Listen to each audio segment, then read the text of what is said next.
Hey, sorry about that. I had to go take a shower. So now that I'm back, let me continue. Oh, by the way, if you click on the canvas and click this drop down arrow right here, it'll open up a box and you can actually edit the options of your canvas, including its width, height, and the frames per second that your animation plays at, and the background color. Now, so to continue where we left off over here with the frames, you have F5 makes another keyframe, but it's actually attached to your first one. So whatever I draw on this one, it'll be in both of them. See? So let me delete that real quick. Now if you hit F6, it makes two separate ones. So if I draw something here and then go to this one, it won't be there anymore. And finally, F7 makes another blank one. So if I draw something in each of these and then hit F7, boom, it's gone, and I can continue drawing. This is the one that most animators use because you can just keep drawing stuff and then hitting F7 to continue your animation. Now, you may notice that it's kind of hard to tell where to keep drawing your things if you can't see where they were the last frame. That's why you have your onion skin. This is the one most used because it just makes a simple alpha. Here, let me use a darker color so you can tell. This is the one that's most used because it just makes an alpha, or a kind of a lighter version of what you last drew in the other frame. Then they have this one, which actually outlines whatever you last drew in the color that your layer is set at. And then you have your final one, which just basically copies what you had in your other frame. Not many people use this one because it's kind of hard to tell, what's going on. So I think this one is the most used, the alpha one, which is your first one. Now, right here you have layers, and what your layers do is they actually make another layer on top of something else, kind of like an onion has layers, like the onion skin and the layers. They got a whole vegetable thing going. I don't really know, whatever. So say I draw this eye right here, and on top of the eye I want to add a red color. Well, if I want the red color to be in a separate layer so I can select it separately from the black, I can just make another layer, go on top, and use the red, and then draw red on top. And then whenever I click on this layer, it'll only highlight your little red dot, and when I click on this one, it'll highlight the black. It separates them. And whatever one is on top, because if I move this one down here, you can't see the red anymore because it's under the black. Layers are very useful, and you have different kinds of layers. You have a guideline layer, which actually, whatever you draw on this, you won't see when you export your final animation. You also have a folder, which you can drag a layer into and close, and that way you can help organize your things better. So there you have it. Oops. Now, right here you have some buttons that can change your layer. This says to show or hide the layer. If I draw something and I click this, it'll hide whatever I've drawn on that layer. If I click this, it'll lock it so I can't edit it. I can't select it, I can't delete it, I can't mess it up. If I select this, it'll actually activate the same effect as the onion skin outlines, but it will do it on the actual layer that I'm using instead of the last one. Right here you have your layer name. You can double click here and then just rename it whatever you want. Very useful. Now, for your now that you know how to use your tools in your animation, you could actually start animating. Now we're going to save that for a little later on, but we can move on right here to your symbols. Symbols are kind of confusing. Now, let me explain it basically this way. A lot of animators like to copy and paste their heads, but instead of just copying it and pasting it every single time, they like to make it more permanent. They like to make a symbol. Now, how you do that is whatever you're drawing, you highlight it by clicking on it, or you click on it, and then you can hit the key at the top, F8. Now, when you hit F8, it'll ask you to convert it to a symbol. So you name it, and then you choose movie clip, which makes a static image basically.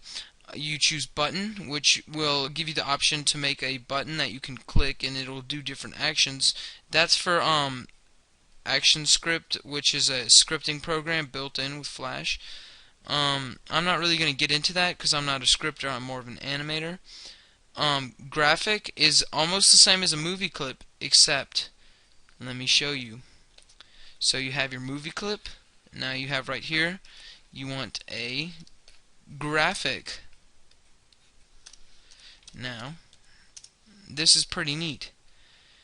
If you can actually animate inside of a movie clip. You can open up a separate canvas and add things inside of the movie clip or a graphic. To do that, you just simply double click on them. It'll open up a separate timeline with separate frames. So say my original timeline has this many frames. Now if I double click on this, boom, it only has one frame. That's because this is what's happening inside this symbol. Now to change this, I can just hit F7 and redraw my object a couple times, and you'll see simple movement. It's just wiggling around. Now, whenever I watch my animation right here, by clicking Enter, which is testing your animation in the workplace, you see no movement. But when I hit Control Enter, which exports my animation, makes a SWF file, SWF, you can see the motion. Whenever you animate inside of a movie clip, you can only see whatever you animate inside of it in your exported file. Now for graphic it's different, because whatever I animate in here, this time I'm just going to drag it around with the mouse clicker. Now whenever I play it in my workplace, you can see it. You can see the motion right here. You can scroll through the frames and see what's happening.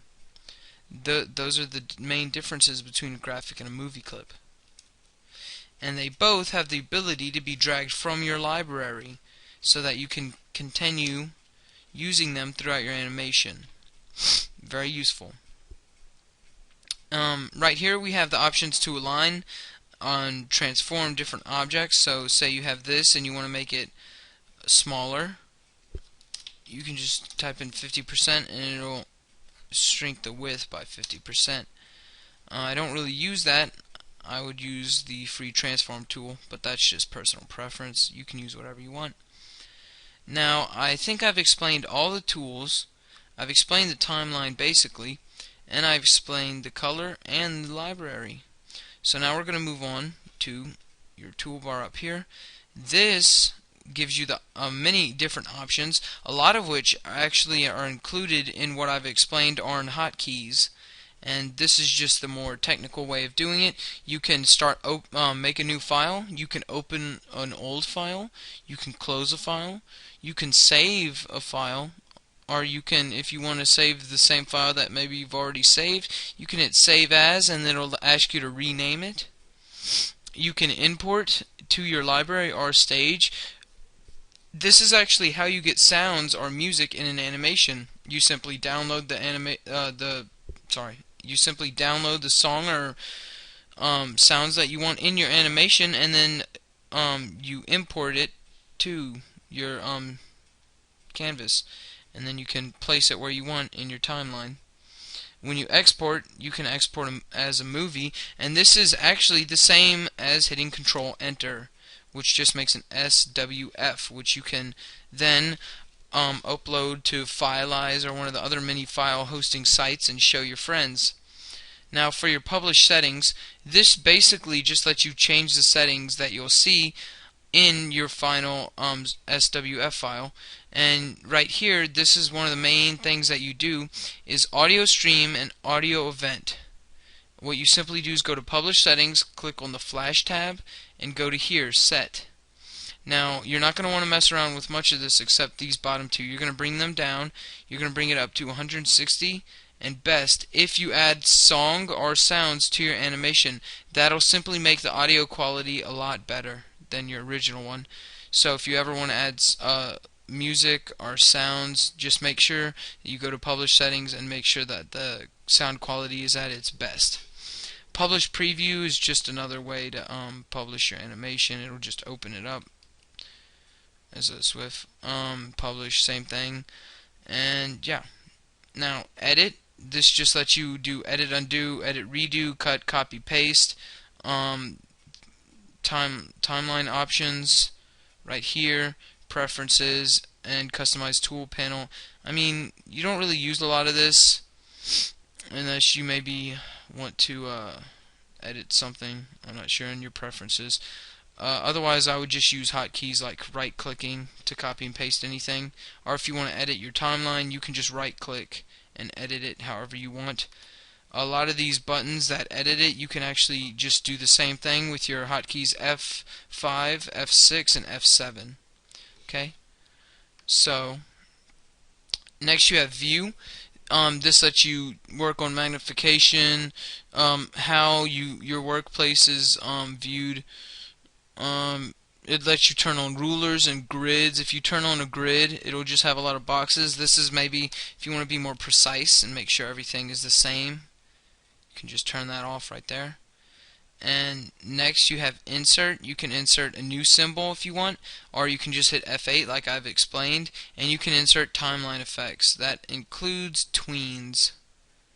Now a tween is just basically an animation done for you on the program itself. So say I want this to go over here, right there. I just hit F6, which will make a single file, and make sure that there's one, did I say file? I meant frame. And make sure that there's one big frame in between. This is how many frames are going to take for the action to happen. If you want to increase this, you can hit F5 and make it longer. And whenever you have whatever you want, your desired length and frames, you right click and do create motion tween. Now it'll show a little arrow, but if you watch it, it won't do anything. There's no movement happening. Okay? And to change this, all you do is click on your final one. This is basically the destination of your object. So to change wherever it lands, you just drag it somewhere, and then when you watch it, look, it's moving across the screen. You didn't have to animate each of these frames. Flash did it for you. Now you may notice it moves at exactly the same rate. If you want to change the rate it moves or anything like that, you can just change that down here. When you open up this, it'll let you use any options that you have for your motion tween. And if you want to change where it goes, you could just drag it somewhere else, and now it's going up there. Okay? And if you don't want to have the tween anymore, you right click and do remove tween, and there you go. Now, for modify, this just lets you modify a lot of different objects like your symbols, your bitmaps, shapes, more timeline effects, and you can transform things if you want to rotate it or flip it vertically or horizontally. If you want to be more precise, if ever you want to flip something, I recommend using transform and then one of these, because it's just more exact than using free transform or something. Text, this just lets you edit your text options. Commands, these are commands, then you can manage them, or I don't really use commands, I'm not sure. For control, this is about your SWF. It lets you test it or debug it and test a scene.